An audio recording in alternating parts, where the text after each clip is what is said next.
చేస్తున్నాడు. తన రాజ్యంలో ఉండే ప్రజలందరికీ చాటింపేశాట. ఈ రోజు రాత్రి ఎవరూ చంద్రుడిని చూడరాదు, వినాయక చవితి పూజ చేసుకుని అందరి ఇళ్లలోనే ఉండాలి, చంద్రుడిని ఎవరు చూడకూడదు అని చెప్పాట. చూడకూడదు అనేటప్పటికీ ఆయన ఏం చేశాడు, ప్రతిరోజు పాలు తాగేది కృష్ణుడికి నిద్ర పట్టదు. కాబట్టి ఏం చేశాడు, పాలు ఇచ్చేవాళ్ళు లేరు, పాలు కాచేవాళ్ళు లేరు. చంద్రుడిని చూడకూడదు అనుకుంటూ ఆయన ఏం చేశాడు, ఒక గిన్నె తీసుకుని వెళ్ళి ఆవు దగ్గరికి వెళ్ళి ఆయనే పాలు పితుక్కుంటున్నట్ట తాగుదామని చెప్పేశాడు. అవునా? భరించేవాడు భర్త. ఇప్పుడు ఆయన్ని ఆశ్రయించారు ఉంటారు 8 భార్యలు, 8 మంది భార్యలు, వాళ్ళ పిల్లలు అందరూ ఇంట్లో ఉన్నారు. అందరూ పాలు తాగిందే రాత్రి క్షీరాన్నం భుక్వ ఆయుర్వర్ధనత్వం, రాత్రి రోజు పాలు తాగే పడుకోవాలి. కాబట్టి పాలు తాగడానికి పాలు లేవు, అందుకని అందరికీ పాలు కావాలని చెప్పేసి ఆయనే పాలు పితుక్కుంటుంటేట ఈ పొరపాటున ఈ పాలలో చంద్రుడిని చూశాడు. ఎవరు? శ్రీకృష్ణుడు. నువ్వు ఏది నేరుగా చూసినా తప్పే, నీళ్ళలో చూసినా పాలలో చూసినా చంద్రుడే చంద్రదర్శనం కృష్ణుడికి అయిపోయింది. అక్కడ ఏమో ఎంత పని జరిగిపోయిందిరా, ఈ చంద్రుడిని చూడనే చూశాను, ఏం నీలేపలందరూ కలుగుతాయో అని చెప్పేసి అని అనుకుంటూ ఉండగా సత్రాజిత్ అనేటువంటి మహారాజు, ఎవరు? సత్రాజిత్. ఈయనేమిటి, కృష్ణుడి యొక్క ఏలుబడి రాజుల్లో ఆయన కూడా ఒక సామంతరాజు. ఏం పేరు? కృష్ణుడి యొక్క రాజుల్లో సామంతరాజు. ఆయన ఏం చేశాట, సూర్యుడి గురించి ఘోరమైనటువంటి తపస్సు చేసి సూర్యుడిని మెప్పించి ఆయన ఒక వరం కోరుకున్నాడు సూర్యుడిని. ఏమిటంటే ఒక రోజుకి 1000 బారుల బంగారం కావాలన్నాడు. ఎంత? 1000 బారులు. బార్ అంటే ఎంత? ఇంత బారు. ఆయన చేతితో ఎంత ఉంటే అంత, అట్ట ఆయన కొలిస్తే 1000 అడుగుల బారు, అంత బంగారం నాకు ప్రతిరోజు కావాలన్నాడు. అదేనా? ఆ కోరుకోవటంతోనే సూర్యుడు ఏం చేశాడు, సరే నీకు ప్రతిరోజు వస్తుందని చెప్పేసి ఇగో నీకు ఒక మణి ఇస్తా, ఈ మణి నీ దగ్గర పెట్టుకో, నీకు ఏదో ఒక రూపంలో ప్రతిరోజు నీకు 1000 బారుల బంగారం వస్తుంది అన్నాడు.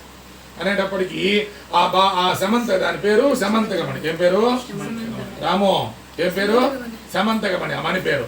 ఆ మణి తీసుకొచ్చి ఇంట్లో రోజు పూజ చేసుకుంటూ ఉంటే ఆయన రోజు 1000 బారుల బంగారం వస్తుంది.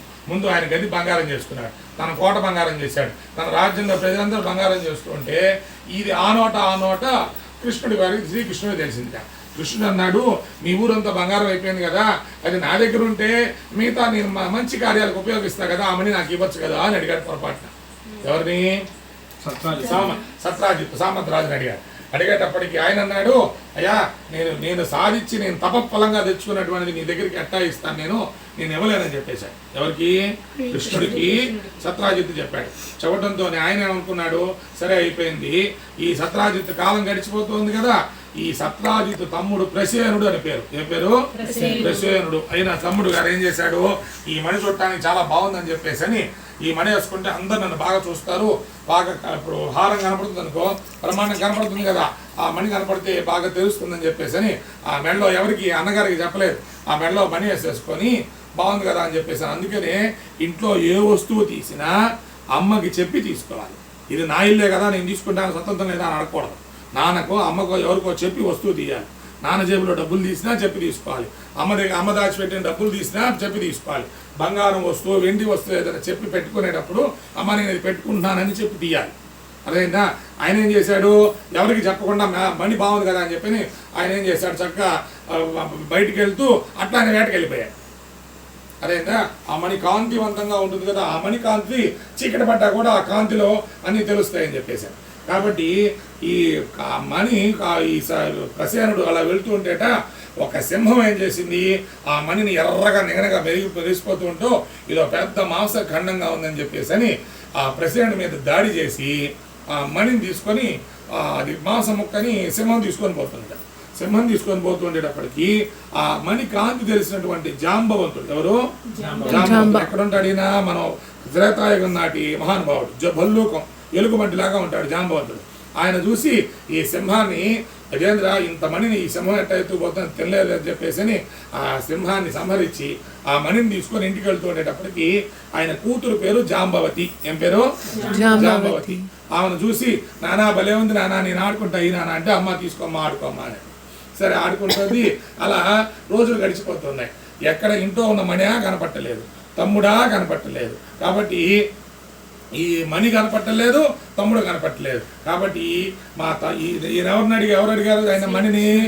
శ్రీకృష్ణుడు. కాబట్టి కృష్ణుడే నా తమ్ముని సంహరించి మణి తీసుకెళ్ళి ఉంటాడు అని చెప్పి నేనందరికీ ప్రచారం చేస్తున్నాడు. ఎవరికి? నా తమ్ముడు కనపట్టలేదు, మణి కనపట్టలేదు అని చెప్పేసి ఏమైందని చెప్పేసి ప్రచారం చేస్తూ ఉండటంతో ఈయన ఆనాట కృష్ణుడికి తెలిసింది. కృష్ణుడు ఏం చేశాట, వెంటనే ఈ సత్రాజిత్తు వాళ్ళ ఊరికి వచ్చారు. వాళ్ళ ఊరికి వచ్చి అసలు ఏం జరిగింది, ముందు ఎక్కడున్నాడు ప్రసేనుడు, ఎక్కడున్నాడు, ఎక్కడి నుంచి బయలుదేరాడు, ఆయా ఫలాంచి ఏ అడవికి వెళ్ళాడు, ఈ అడవికి వెళ్ళాడు. ఆ ప్రసేనుడు ఏ అడవికి వెళ్ళాడో ఆయన ఆ అడుగులు ఆలోచించుకుంటూ బయటపడిగిట ముందు ఆయన రథం కనపడింది. ఆ రథంలోంచి ఈ ప్రసేనుడి కలయబలం కనపడింది. అక్కడి నుంచి ఎత్తుకుంటూ పోతే సింహం అడుగులు కనపడ్డాయి. సింహం అడుగులు ఎత్తుకుంటూ పోతే సింహం చచ్చిపోయిన సింహం కలయబలం కనపడింది. అక్కడి నుంచి ఎత్తుకుంటూ పోతే ఒక భల్లూకం, ఈయన జాంబవంతుడు అడుగులు కనపడ్డాయి. ఆయన అడుగులు ఎత్తుకుంటూ పోయేటప్పటికి ఒక పెద్ద గుహ కనపడింది. ఆ గుహలో చూసేటప్పుడు ఒక అమ్మ ఈ బొమ్మను తీసుకొని ఈ మనితోనే చెమ్మ చెక్క చాట రేసు మగ్గ అని చెప్పి ఆడుకుంటుంది. పోయేసరి అదే ఎంత పని జరిగిందని పోయి